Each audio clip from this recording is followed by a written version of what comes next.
Everyone, कैसे हैं आप सब। उम्मीद करती हैं आप सब ठीक होंगे। तो स्वागत है आपका अपनी प्राहिल मैम की क्लास में। आज मैं लेकर आई हूँ फिर से आरआरबी ग्रुप डी 2025। जितने भी बच्चे एग्जाम्स की तैयारी कर रहे हैं, ग्रुप डी का एग्जाम होने वाला है, उसका आपको पता है मैं टॉपिक वाइज ला रही हूँ। अगर जिसने नहीं देखे जाके देखना, चैनल में जाके देखो, मैं टॉपिक वाइज क्वेश्चंस ला रही हूँ।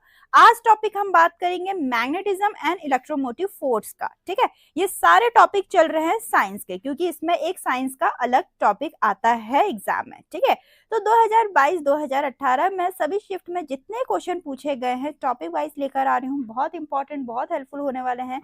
अगर आपका आरआरबी से रिलेटेड कोई अदर एग्जाम है तो आप भी देख सकते हैं। ये वीडियो आप लोग के लिए भी बहुत हेल्पफुल है। ठीक है, तो ज्यादा समय नहीं लेते हैं, वीडियो स्टार्ट करते हैं। उससे पहले चैनल को सब्सक्राइब कर लीजिए, बेल नोटिफिकेशन जरूर ऑन कर लेना ताकि आप लोग तक हर एक वीडियो पहुंचे। तो चलिए शुरू करते हैं।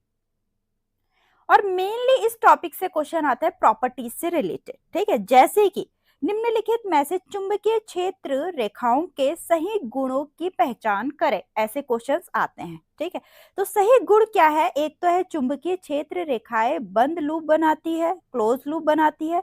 दूसरा है चुंबकीय क्षेत्र रेखाएं चुंबक के बाहर उत्तर से दक्षिण ध्रुव की ओर निर्देशित होती हैं। ठीक, बोथ 1 and 2। ठीक है, तो अब मैंने आप लोग के लिए इंग्लिश में भी इंक्लूड कर रखा है, हिंदी में भी। हिंदी वाले बच्चे हिंदी में देखिएगा, इंग्लिश वाले इंग्लिश में। ठीक है, तो बोथ 1 and 2 इसका आंसर है। तो यहाँ पर मैंने सारी मैग्नेटिक फील्ड लाइंस की प्रॉपर्टीज लिख रखी हैं, आप नोट डाउन कर लीजिए। नोट डाउन करना टफ है तो स्क्रीनशॉट ले लीजिए, कुछ भी पूछा जा सकता है। अभी ऑप्शन में सिर्फ ये दिया था चुंबकीय क्षेत्र रेखाएं बंद लूप बनाती है। दूसरा आपका दिया था कि चुंबकीय क्षेत्र रेखाएं चुंबक के बाहर उत्तर से दक्षिण ध्रुव की ओर निर्देशित करती हैं। ठीक, अदर उसमें आपसे और प्रॉपर्टीज भी दे सकते हैं, आपसे पूछ सकते हैं, इसीलिए मैं सारी प्रॉपर्टीज लेकर आ गई हूँ, हिंदी में इंग्लिश में दोनों में। नोट डाउन कर लीजिए। दूसरा है चुंबकीय क्षेत्र रेखाएं डैश होती है। क्या होती है? बंद वक्र, क्लोज कर्व्स है। ठीक, नेक्स्ट है चुंबकीय क्षेत्र की उपस्थिति निम्नलिखित में से किस उपकरण का उपयोग करके निर्धारित की जा सकती है। तो मैग्नेटिक नीडल और कंपास नीडल। ठीक, तो किस उपकरण का नाम पूछ रहा है, तो मैग्नेटिक नीडल और कंपास नीडल का उपयोग करके निर्धारित की जा सकती है। फिर है यदि दो समांतर सीधे चालक एक ही दिशा में धारा प्रवाहित करते हैं तो उत्पन्न चुंबकीय क्षेत्र की दिशा क्या होगी।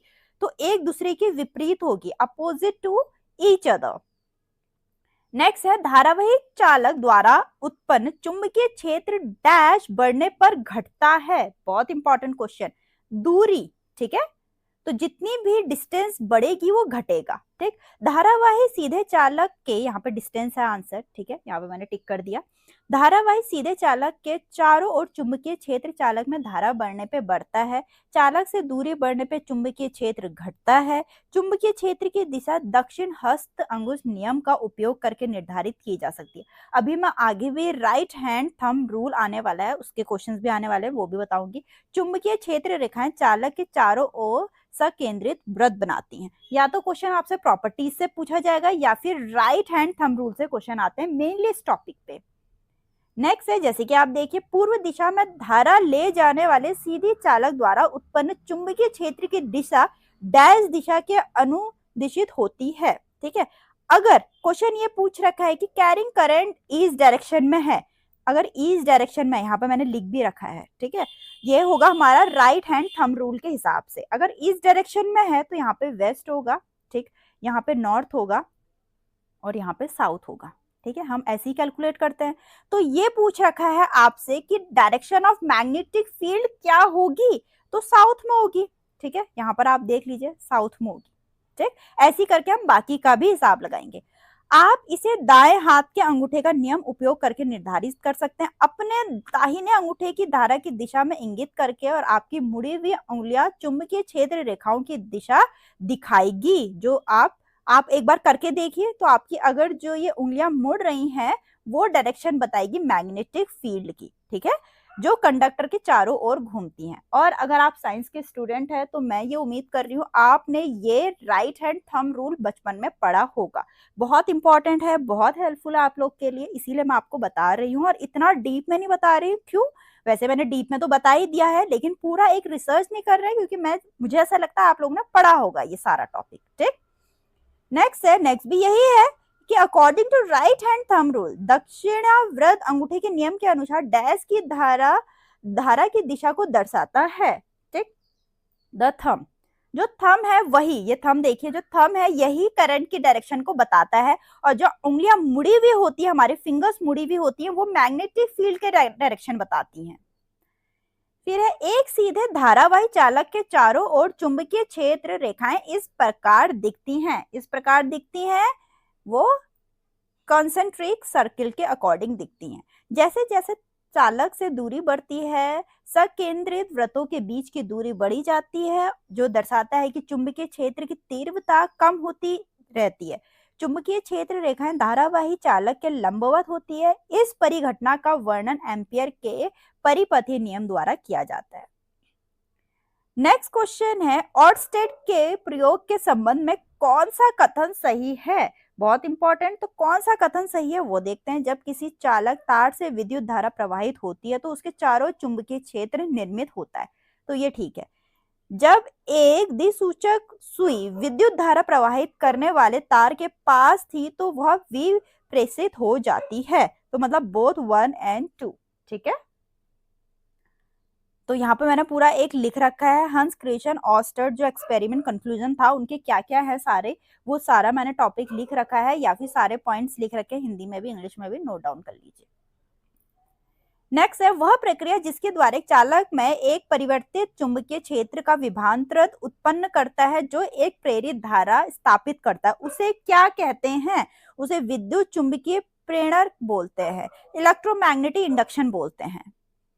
फिर है, निम्नलिखित में से कौन सा कथन ताप द्वीप फिलामेंट बल्ब के मामले में सत्य है? ऐसे क्वेश्चन बहुत आते हैं, आप देख सकते हैं। ठीक है, एक पहला है, प्रेरित धारा को कुंडली में फेरों की संख्या बढ़ाकर बढ़ाया जा सकता है, ये भी ठीक है। कुंडली की गति बढ़ाकर प्रेरित धारा को बढ़ाया जा सकता है, ये भी ठीक है, मतलब बोथ 1 and 2 ठीक है। ठीक है, आप यहाँ पर देख सकते हैं, मैंने सारे पॉइंट लिख रखे, कौन कौन से पॉइंट है। एक तो कुंडली में फेरों की संख्या बढ़ाना, और चुंबकीय क्षेत्र की ताकत बढ़ाना, और कुंडली की गति बढ़ाना, ये तीनों पॉइंट ठीक है। नेक्स्ट है, विद्युत जनरेटर के बारे में निम्नलिखित कथनों पे विचार करें। इलेक्ट्रिक जनरेटर के स्टेटमेंट बताइए कौन कौन से हैं, ये क्वेश्चन पूछ रखा है। ठीक है, पहले तो है, प्रत्येक अर्ध घूर्णन के बाद कुंडली की संबंधित भुजाओं में प्रवाहित धारा अपनी दिशा उलट देती है, ये भी ठीक है। कुंडली में प्रेरित धारा की दिशा फ्लेमिंग के दक्षिण हस्त नियम का उपयोग करके ज्ञात की जा सकती है, ये भी ठीक है। ठीक है, तो इसका आंसर क्या होगा? Both A and B। ठीक, तो देखिए यहाँ पर ये सारे क्वेश्चन का भी लिख रखा है मैंने, कौन सा क्वेश्चन कब कब आया हुआ है, तो अपने में ही इंपॉर्टेंट हो जाता है। आगे बढ़ने से पहले एक इंपॉर्टेंट अपडेट देती हूँ, जिसने टेलीग्राम चैनल नहीं ज्वाइन किया जाके ज्वाइन कर लीजिए, उसमें इंपॉर्टेंट अपडेट्स मिलती हैं, सारे एग्जाम्स की PDF मिलती हैं आप लोग के लिए, बहुत हेल्पफुल है वो। ठीक है, तो जल्दी से आके ज्वाइन कर लीजिए, उसका लिंक हर एक वीडियो के डिस्क्रिप्शन में होता है। नेक्स्ट है, निम्नलिखित स्थितियों में से एक बंद चालक कुंडली में विभवांतर तब प्रेरित होता है जब, बहुत इंपॉर्टेंट, जब क्या होता है, या तो क्षण चुंबक बंद कुंडली की ओर गतिमान होता है, या बंद कुंडली क्षण चुंबक की ओर गतिमान होती है। ठीक, तब वो प्रेरित होता है। नेक्स्ट है, विद्युत परिपथों से जुड़े चुंबकीय क्षेत्रों में जब भी कोई परिवर्तन होता है तो एक विद्युत वाहक बल प्रेरित होता है, इसे निम्न द्वारा दर्शाया गया है। कौन से लॉ के द्वारा दर्शाया गया है? फैराडे लॉ के द्वारा। यहाँ पे मैंने फैराडे लॉ का लिखा हुआ है, आप पढ़ सकते हैं इसके बारे में। फिर है, जब किसी चालक को चुंबकीय क्षेत्र का समांतर दिशा में चलाया जाता है तो उस पर उत्पन्न प्रेरित विद्युत वाहक बल क्या होता है? ठीक है, बहुत इंपॉर्टेंट, क्या होता है? 0 होता है।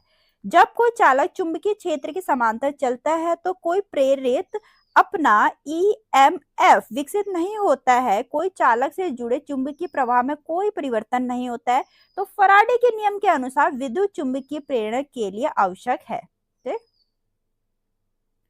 नेक्स्ट है, किसी चालक में प्रेरित विभवांतर सीधे डैश के समानुपाती होता है, किसके डायरेक्टली प्रोपोर्शनल होता है? The induced potential difference in a conductor is directly proportional to, बहुत important, is directly proportional to the speed of conductor motion through the magnetic field, चुंबकीय क्षेत्र में चालक की गति के बराबर।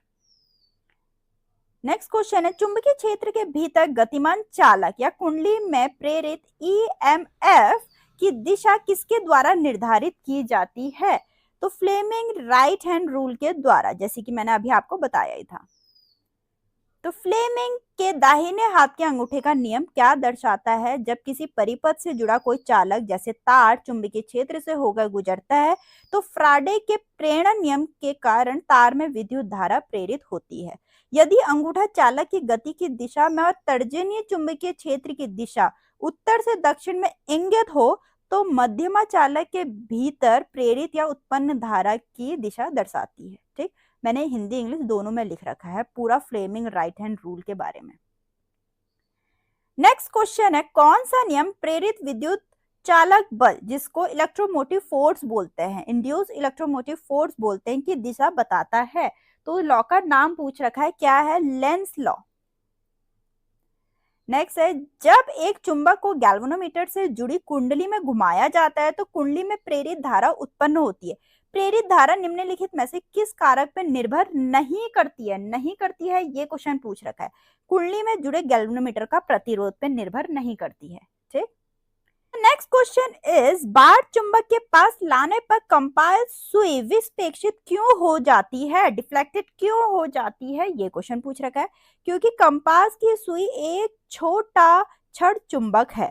ठीक, फिर है, चुंबकीय क्षेत्र के अंदर रखे धारावाही चालक पे बल की दिशा ज्ञात करने के लिए उपयोग किए जाने वाले फ्लेमिंग के बाएं हाथ के नियम के अनुसार मध्यमा और तर्जनी उंगली डैश और डैश की दिशाओं का प्रतिनिधित्व करती है। तो करंट और मैग्नेटिक फील्ड का, ठीक है, जैसे कि मैंने आपको पहले बताया था, करंट और मैग्नेटिक फील्ड को ही दर्शाती है।